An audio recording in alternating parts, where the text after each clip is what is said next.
Doctor rape murder ऐसी अबूझ पहेली बनी है कि सीबीआई कातिल की तलाश में दिल्ली के एम्स पहुंच चुकी है।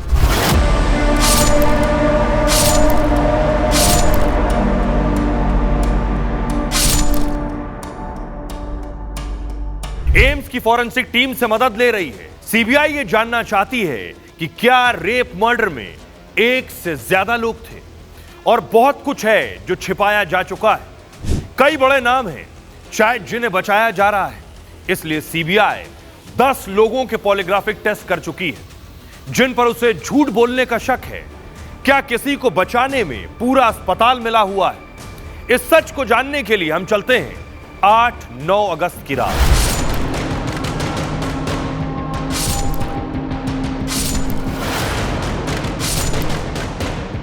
डॉक्टर से रेप और हत्या 8 और 9 अगस्त की रात को हुई, लेकिन मौत से पहले 8 अगस्त को ही डॉक्टर ने अपने पिता को मौत से पहले 2 बार फोन किया।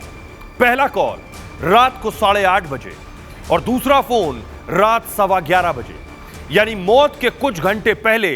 8 तारीख को कब आपकी आखिरी बार बात हुई? क्या बात हुई? 8 तारीख को 8:30 बजे और रात 11:15 पर लड़की से बात हुआ। वो जो नाइट ड्यूटी में रहता है, जो सीनियर रहता है, वो जूनियर को खाना वाना खिलाता है। हमारा एक लड़की गया है और लड़की मेरा साथ आ गया है। जितने दिन हमको जस्टिस ना मिले वो लोग हमारा साथ रहे। आप हिम्मत रखिए, अभी बहुत, इसलिए तो हमको जो हिम्मत है उस लोगों के लिए हमारा हिम्मत आगे बढ़ रहा है। लेकिन इस कॉल के लगभग 4 घंटे बाद सेमिनार हॉल में डॉक्टर के साथ रेप हुआ और उसकी बेरहमी से हत्या कर दी गई। डॉक्टर का शव सेमिनार हॉल में पड़ा था। खुली आंखों से पता चल रहा था कि उसकी हत्या ही की गई है। लेकिन तभी सेमिनार हॉल में प्रिंसिपल संदीप घोष पहुंच जाते हैं। संदीप घोष खुद एक सर्जन है, फिर भी डॉक्टर की बॉडी देखकर क्या वो समझ नहीं पाए कि उसके साथ रेप और मर्डर हुआ है, या संदीप घोष ने ही इस हत्या को खुदकुशी में बदलने के लिए पूरी प्लॉटिंग की? क्योंकि डॉक्टर के पिता को पहला फोन अस्पताल से किया गया। ट्रेनिंग डॉक्टर की मौत सुबह 3 से 4 बजे के बीच हुई। मां बाप को पहला कॉल 10:53 पर किया गया। मर्डर के 7 घंटे बाद भी पीड़ित परिवार से झूठ पर झूठ बोला गया। असिस्टेंट सुपरिंटेंडेंट ने डॉक्टर के मां बाप को फोन किया। हत्या के बाद परिवार को फोन पर बताया कि डॉक्टर की तबीयत खराब है। अस्पताल के प्रिंसिपल संदीप घोष को इसकी पहले से जानकारी दी गई। पहली कॉल में बताया गया कि बेटी की तबीयत खराब है। परिवार से कहा गया कि बेटी को इमरजेंसी में ले जा रहे हैं। बोलो ना একটু। ওনার অবস্থা খুবই খারাপ। আপনি যতটা তাড়াতাড়ি পারবেন চলে আসুন। কি হয়েছে না সেটা বলো না। এটা তো ডাক্তার বলবে, আপনি একটু তাড়াতাড়ি চলে আসুন এখানে। আপনি কে বলছেন বলুন তো? আমি অ্যাসিস্ট্যান্ট সুপার বলছি, আমি ডাক্তার বলছি না। ডাক্তার নেই হবে কেউ? আমি সুপারিনটেন্ডেন্ট কথা বলছি। হ্যালো, হ্যাঁ ঠিক আছে। হ্যাঁ, আমি অ্যাসিস্ট্যান্ট সুপারিনটেন্ডেন্ট কথা বলছি। আপনার মেয়েকে আমরা এমার্জেন্সিতে নিয়ে এসেছি, আপনারা আসুন, এসে যোগাযোগ করুন। ও কি হয়েছিল কি? ও তো ডিউটিতে ছিল। আপনারা জলদি চলে আসুন, যতটা তাড়াতাড়ি পারবেন। पहले कॉल के कुछ देर बाद ही दूसरा कॉल आया। आरजीकर मेडिकल कॉलेज की असिस्टेंट सुपरिंटेंडेंट ने फिर कॉल किया। इस बार परिवार को बताया गया कि बेटी ने सुसाइड कर लिया है। दूसरे कॉल में भी परिवार से रेप मर्डर की बात छिपाई गई। अस्पताल की तरफ से बताया गया कि पुलिस आ चुकी है। सेमिनार हॉल में शव देखते ही रेप हत्या का मामला दिख रहा था। फिर अस्पताल की तरफ से परिवार से झूठ क्यों बोला गया? হ্যালো, হ্যাঁ, অ্যাসিস্ট্যান্ট সুপার বলছি। হ্যাঁ, শুনুন, আপনাকে তখন বারবার বলছিলাম, ব্যাপারটা হচ্ছে যে আপনার উনি সুসাইড করেছেন হয়তো, বা কিছু মারা গেছেন। পুলিশ রয়েছে, আমরা হসপিটালে সবার সামনেই রয়েছি, ফোন করছি। আপনারা যত তাড়াতাড়ি পারবেন চলে আসুন। আমরা আসছি এক্ষুনি আসছি। হ্যাঁ, একটু তাড়াতাড়ি চলে আসুন। अब सवाल ये है, क्यों कॉलेज का स्टाफ हत्या को खुदकुशी बता रहा था? क्या स्टाफ पर किसी का दबाव था, या किसी ने इस हत्या को छिपाने के लिए पूरी प्लानिंग की थी? ऐसे आरोप संदीप घोष पर लग रहे हैं कि 9 अगस्त की सुबह प्रिंसिपल संदीप घोष को फोन आया। सेमिनार हॉल में डॉक्टर की लाश की जानकारी दी गई। इसके बाद प्रिंसिपल संदीप घोष एक्शन में आ गए। दावा यह है कि संदीप घोष ने 4 करीबियों को कॉल करके बुलाया। 2 कॉलेज के प्रोफेसर और 2 बाहर के बड़े अधिकारी थे। एक प्रोफेसर को मीडिया, छात्र और डॉक्टर में खबर फैलानी थी। बताना था कि सेमिनार हॉल में डॉक्टर ने सुसाइड कर लिया।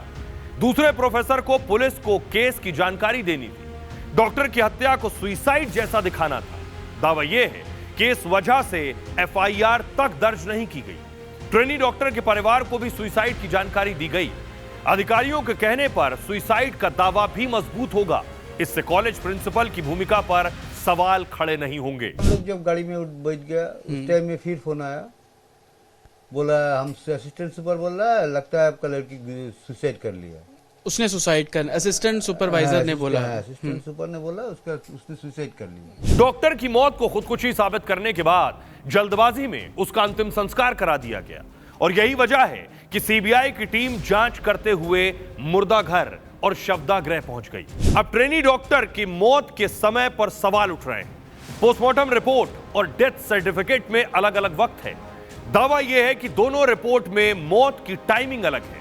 पोस्टमार्टम रिपोर्ट के मुताबिक सुबह 3 से 6 बजे के बीच मौत हुई। शमशान घाट के रजिस्टर में मौत का वक्त है 12:44। रजिस्टर को देखकर दाह संस्कार प्रमाण पत्र तैयार किया जाता है। अब सवाल उठ रहे हैं कि दोनों रिपोर्ट में 3 से 5 घंटे का अंतर क्यों है। सीबीआई ने कॉलेज के शवगृह में काम करने वाले कर्मचारियों से पूछताछ की।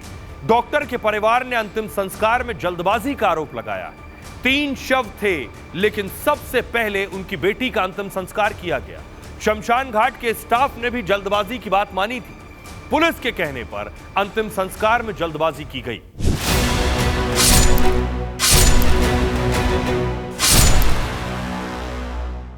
जल्दबाजी उधर 3 बॉडी था और जो स्लीप उधर जो रुपया देना पड़ता है शमशान घाट में, वो हम जाने के पहले ही वो सब हो गया। किसने दिया? हमको मालूम ही नहीं है कौन किया क्या किया। आखिर डॉक्टर के अंतिम संस्कार की जल्दबाजी क्यों थी? अस्पताल हत्या को खुदकुशी बता रहा था। पुलिस जल्दी अंतिम संस्कार करवा देना चाहती थी।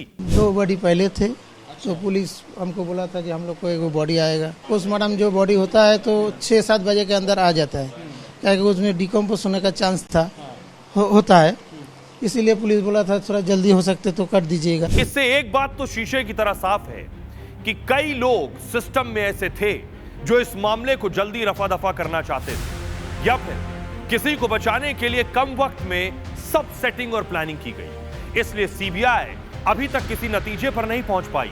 सीबीआई को लग रहा है इसमें कई लोग शामिल हो सकते हैं और इसलिए सीबीआई ने संजय रॉय, संदीप घोष, संजय का करीबी Anup, 4 junior doctor, 2 security guards का पॉलीग्राफी टेस्ट करा लिया है। यानी सीबीआई को लग रहा है इस मामले से जुड़े लोग झूठ बोल रहे हैं। इसलिए अभी सीबीआई के रडार पर 47 लोग हैं।